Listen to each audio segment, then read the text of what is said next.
Hello. Today I want to talk about these pot holders slash hot pads that seem to be all the rage. People want to know how to make them. I don't know that my methodology is any easier or simpler than anybody else's, but I thought I would have a couple of suggestions that might be useful. So you can see I've got three here. I always make them in pairs. The other one of this color is sitting over there, which I'll be using in a little bit.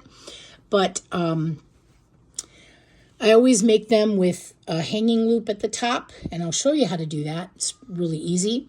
They lay flat. This is the sewn seam. You can see it here as well. Not very noticeable though. You can see another one here. These are kind of engineered to fit my hand. There was a little trial and error. Some of them were too small, and then some of my hand was exposed when I'm pulling out something hot from the oven. So I make sure that these fit my hand. You can see that. All my fingers and my palm is covered. And that is 43 stitches. So to begin, foundation, this right in here is 43 stitches. It's just the number that I came up with that works for me. There are some yarns that are a little bit thinner, like any of the I Love This Cotton from Hobby Lobby. Even if I start with 43, the whole thing is a bit smaller. It's, I don't know, a finer cotton. It's 4-ply, but I don't know why. So it works out to be just a little bit smaller. So if I use that because I want particular colors, then I'll go like up to 46, just so that they come out. This is about 6.5 or 7 inches square. And the tension's pretty consistent, and I've been making these for a while now, so I think I kind of have it down. We should talk a little bit before we get too far about supplies. So first thing is, there's my crochet hook. This is the only one I use. I bought this for my mother. It's Coca-Cola. You can see the grains in there. It's just gorgeous. And I think it's I don't know. It might be an H. It could be an I, 5 to 5.5 millimeters. But this is the only hook I use. I use it for pretty much everything I do. Small pair of scissors would be good. And then some kind of a needle. This is a tapestry, metal tapestry needle. And then I have my little bag of tricks here, or bottle of tricks, I guess. I just keep all sorts of yarn needles in there. There's a safety pin in there. And then I actually made this. I'm not a fan of thimbles. They don't fit on my fingers very well. And sometimes when I'm sewing something and there's, I really want it tight, and I can't get that needle through, like this part of it just will not go through. You can see there's an indentation there. So the bottom of the needle fits directly in there, and then I can push with it. So that's been really cool. And then I keep everything in this little bottle. And then everything, all of this stuff goes into a little like pencil case. I mean, I have even the thing that I use to make pom-poms. So all that stuff goes in there. That way, if I'm going to go somewhere, if I'm going to be on a road trip in a car, I grab this, I grab my yarn, and I'm good to go. We can talk about center pulling versus the outside pulling really briefly. By the by, this is the yarn that I use for these. I use 100% cotton on these. If you make them with acrylic and you set something really hot on it, it will burn and it will set that way. The cotton doesn't do that, so this is kind of what I use.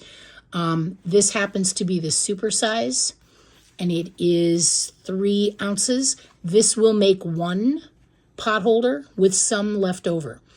If you can't find the super size, they have the 2-ounce ones.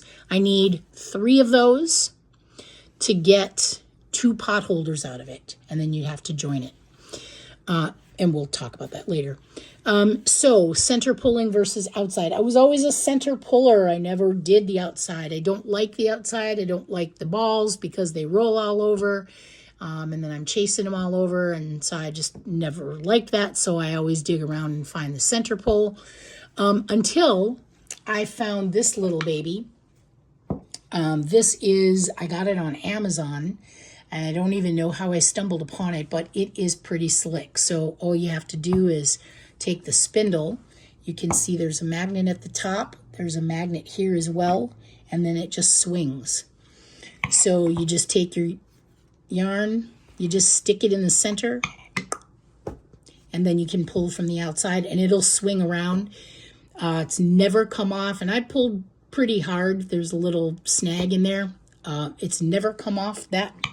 And the beauty is, and this place was really cool,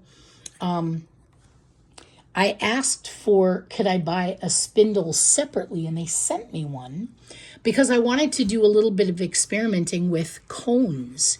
When you have a cone, there's that cardboard center piece in there, and it won't fit this, it won't go down far enough so the magnets can't meet. So I was gonna do a little experimenting and maybe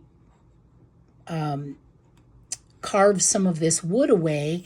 And then one day I was kind of sitting there and I thought, well, you know, if that stupid cardboard insert wasn't in there, maybe it would work. And you can remove them actually quite easily. I obviously have removed it here, but they extend out beyond the yarn, maybe 1/4 of an inch, and you can bend them a little bit and twist, and they pull right out. I've had a stubborn one that I had got a pair of pliers and tugged on it, but goes right on, and then it swings. This has been used. This is a little bit smaller of one. I was very concerned that the weight of this, because I think this is like maybe 15 ounces, is too heavy for that. I was pleasantly surprised. I put a whole cone on there that I hadn't used and never had a problem with it. It just swings a bit, it didn't fall off. So that's kind of a cool little deal. So otherwise, as I said, I'm a center puller. So that's what we're going to do here. So I've already kind of pulled it out. I told you before, when I make mine, this size, this is 43 stitches. Okay, or yeah, 43 for the foundation chain. This is 43. For what we're going to do right now, I'm only going to do like 10 because I just want to show you a couple things. And then I have some full ones over there that are partially done that I can show you what I'm talking about. So first thing to do is just make a slip stitch. I do that. I go around, push my thumb, and then grab it and pull. Okay, so I'll do it again. Just go around, push my thumb till I can grab with my fingers and pull. Okay, and then that leaves me a good 2.5 inch tail there. So another thing that I noticed when I watched people do this, they hold the yarn and the hook is going crazy. I don't do that. I hold with my thumb on the stitch that's over the hook. It's just what I do. It seems to work for me, but you do you. So here we have 1, 2, 3, 4, 5, 6, 7, 8, 9, 10. When I'm doing these again, I make them 43 stitches. Okay. Now, this is called crocheting in the round. So you never turn this to the back. You always work the front. Okay. So when you're ready, you've got your 43, your 41, whatever you're going to do. Then you're going to go down here and you're going to go into the first hole, and that is right here. Okay. You're going to keep 2 loops on the top of the hook, and there will be 1 on the bottom of the hook. Okay. So I'll just show that. And I know why it's in white and it's hard to see, but it'll change color soon. Okay, so I go down here. I'm not doing this first one because I've already come through there. So I'm going to the next one, and it's the bottom one. Okay, right there. So I got 2 on top, 1 on the bottom, and I do a single crochet. Just like that. All right, the next one. So I've already got yarn coming out here, so I want to go here. Okay. And with this particular thing, you don't need to really count. If you're doing every little hole there, you just don't need to count. Don't miss any. So again, I've come through here. I'm going down here. This would be the third one. And just a single crochet. And I do that all the way to the end. Okay. So again, 2 loops on the top, 1 on the bottom.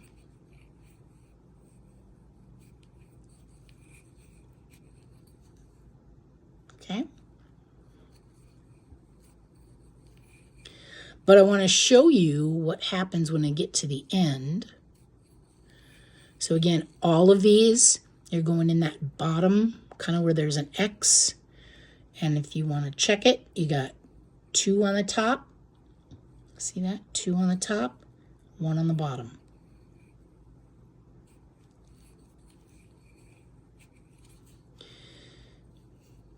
Okay, so I came through there. I know it's switching colors.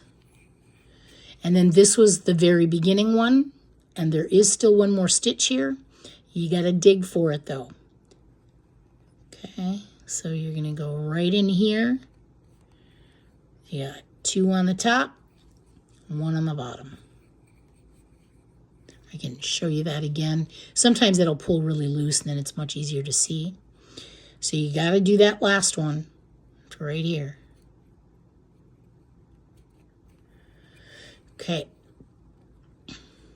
And this one can be stubborn if you pull too tightly. So once you've done it, you won't have to deal with it again. Okay. Now, normally you would chain up 1 or chain 2, and then you would turn it to the back. This is called crocheting in the round. You don't do that. So we want to go into the next stitch, still on the same working side. Okay. Now, right here, this would be your first stitch, but you already have yarn in there, so you're not doing that. You're skipping that one, and you're coming around to this one. This time, just this going backward, going back to the end here, you're going to do 1 on the top and then a single crochet. You're going to do that all the way down. Okay? Just this 1. There aren't 2 loops there on the bottom. Okay? And you can see it pretty easily here. There is a loop, a single piece of yarn here, here, here, here, here, here. So you're just picking up the single loop. That's the only time you'll pick up singles. Otherwise, you'll always be doing like double loops on the top of the crochet hook. Okay? So you're going to go down all the way. Again, normally we would have 43 stitches. This one is just really short, so I can show you what's going on when you get to the ends.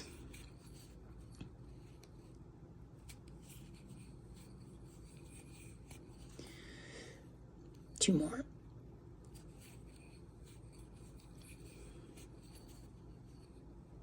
Okay. Now, I'm at the end. I've run out of those single lines. So now, again, I'm not turning it over. I'm just going to the next stitch, which is right here. And this is, again, it's the only time, this row right here is the only time you have a single piece of yarn on top. Now you always have 2. Okay? So you just find the very next stitch. It is right here. You got 2 on the top. And you just keep on going with your single stitch. And now it's easy. You can see it really clearly.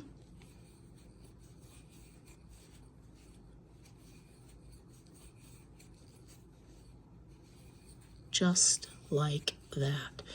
When you get to this end, right, here's 2, here's 2, here's your next one, here's 1, and you never turn it to the back side, okay? You always leave it to the front, okay? I have another one that I did earlier. This is the actual 43 stitches, okay? And I've had some people comment on twisting. Seen lots of questions about twisting. It's going to twist. This is very normal. It will straighten out, okay? And you'll see that it kind of cups on itself, and you want that. There's a cup there. There's a cup at each end, okay? And you just keep going. How long does it take me to make one? There are a lot of variables there. But if I'm just crocheting and I'm not doing anything else, and I'm not interrupted, it's probably, I don't know, 2 hours maybe, possibly. And that's not counting the sewing. That's just finishing the pot holder. Okay, so I'm going to put this one away. And we're going to go to another one so I can kind of show you. Go to this one. Okay. So how do you know when you're done? That's a great question. Well, isn't this good enough? It seems so big. Yeah, it's not. And I'll show you why. Okay. So this is what happens. I'm only crocheting in the front. I never turn it to the back side, but I keep going around. I'm doing around and around, and then it'll start to build on itself where you'll get this pouch-like thing, and that's what you want. But I don't know if I'm done. Well, here's how to tell. Stand it up on end and push in. When this side and this side meet, you're done. And I don't have an exact science for this. I believe this right now is about 16, but it's not really rows because it's a round. So this is about 16 high. And I don't use stitch markers or anything like this because it's not a science. It's just I kind of eyeball it. But that's how I tell when I'm done, is I stand it up. I fold the 2 ends in so like they're kind of triangles. And when these 2 ends meet in the center, you're done. So I have another one that I'll show you. Okay. So this is pretty close to done. Okay. So here is the pouch, right? I stand it up on end. I fold it into each other. And I'm not, pushing or MacGyvering. I'm just laying it flat and the ends meet. Okay. I stopped a little bit short up here because I would show you how to finish it. So that's how I know it's done. Okay. And here's a weird thing, or not. The tail is usually on my left.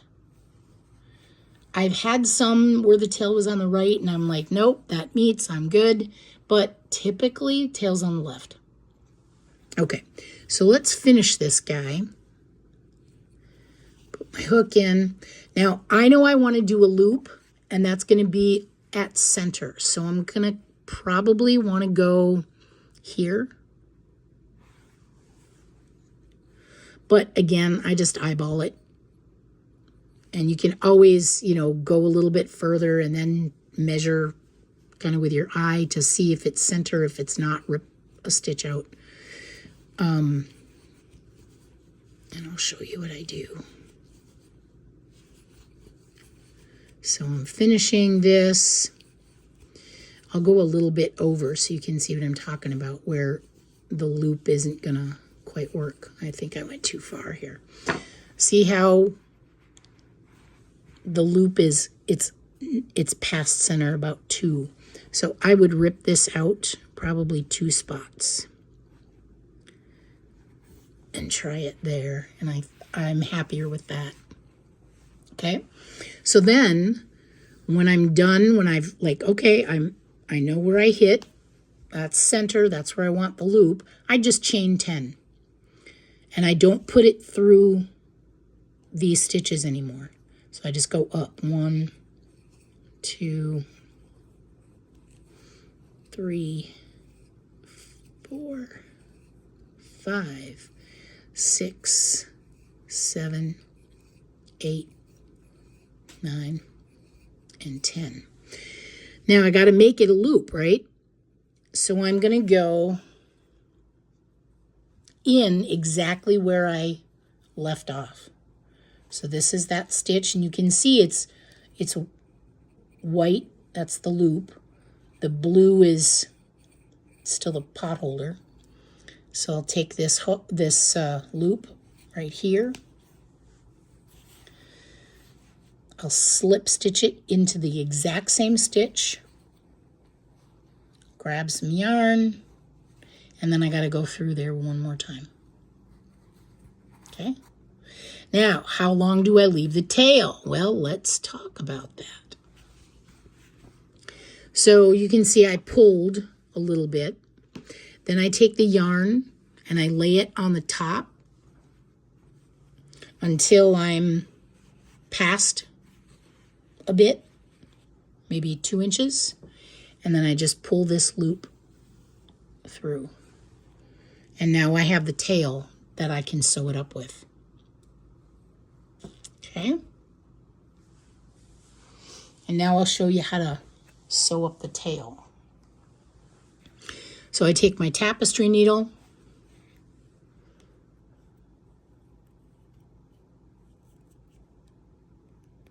get the yarn in there. All right, so the first thing I want to do is I kind of want to seal up my loop. I don't want it to pull out or be small or whatever. I'll just do this a little bit closer. So I just kind of go in here and I go through the one on the other side, kind of opposite of that.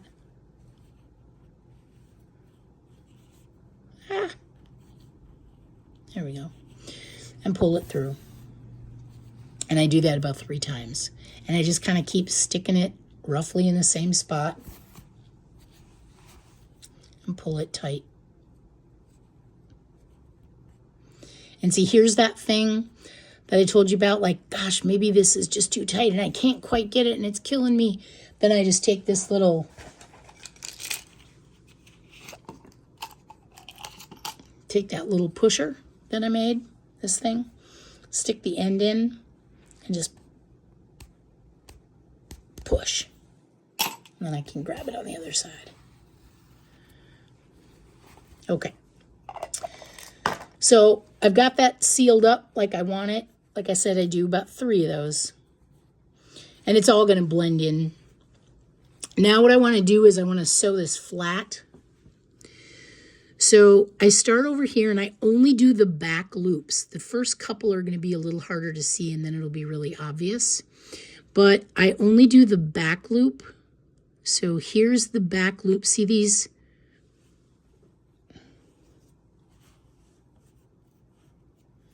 So these are the stitches that I want to sew up. This is the back loop right here. So I go in and then I go opposite. And again, I only do the back loop,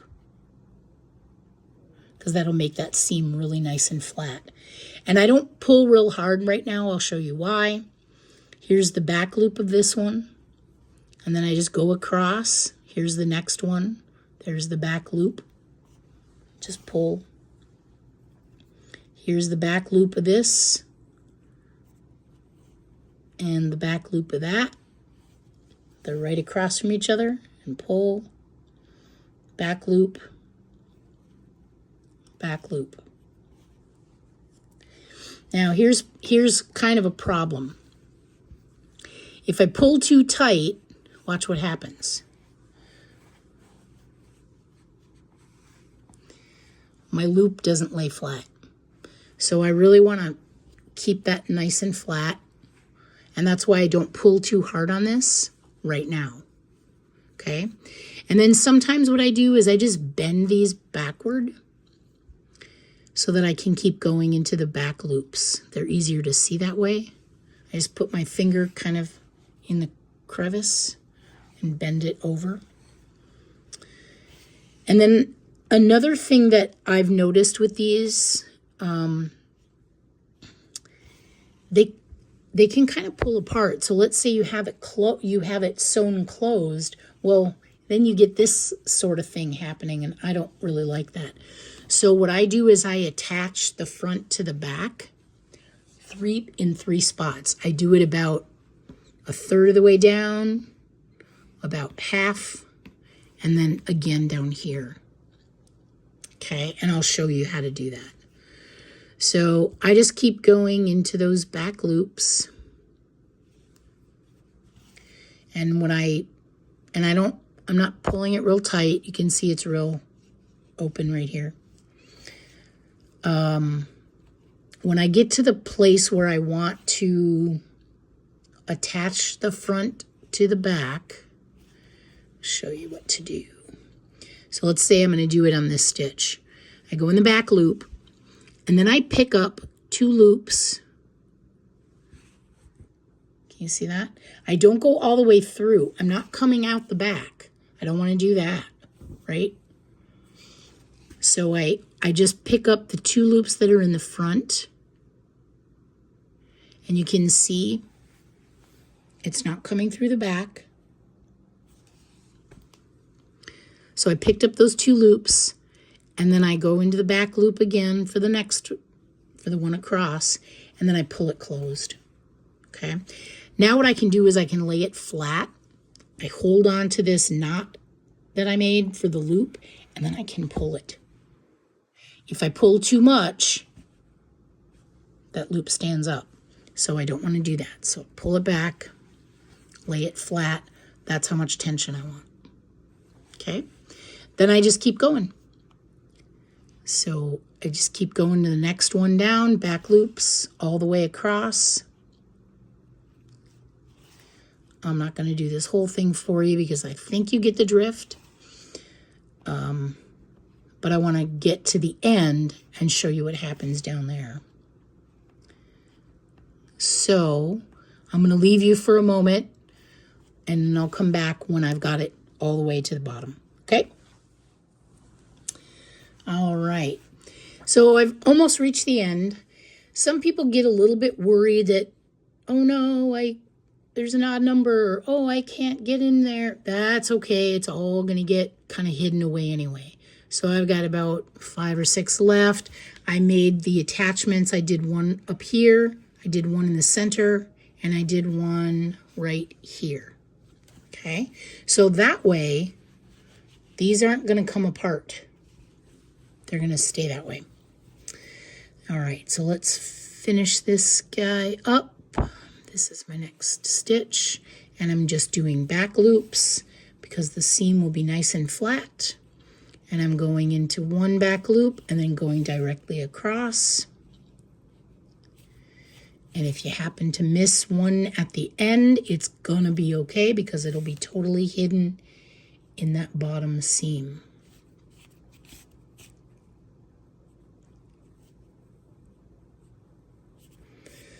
Okay, so I don't know that I can comfortably get the needle in that spot any further.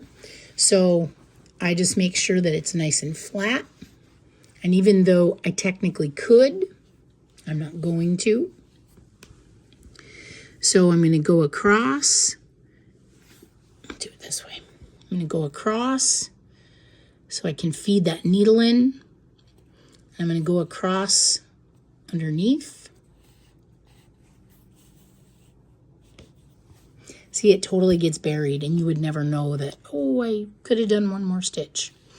And then I got to tuck that tail. I usually try to go down the side here because it hides it. You won't feel it anywhere, but I don't know, I just like to hide it there. And then so I just go in and I try to catch a bunch of loops, and I do it for like 2 inches down.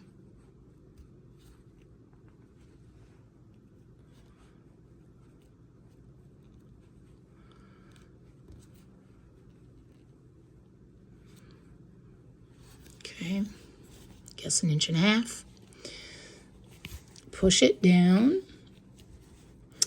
And then I go back up kind of next to it, but I try to catch another loop just so that it's kind of sewn in there. There's no science to this. It's just hide that tail.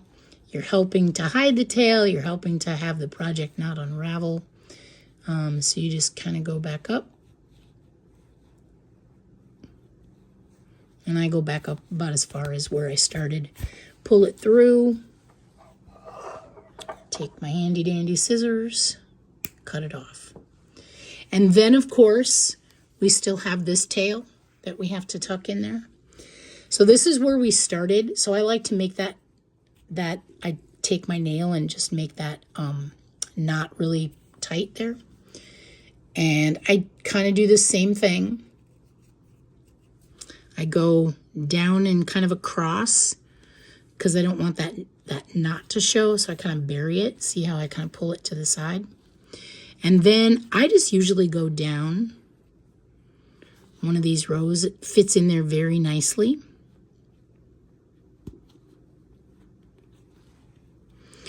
And I don't usually go back up on this one. I just go down a ways, pull it to flatten it, and then just cut it off. Make sure not to cut any of the stitches. And there you have it.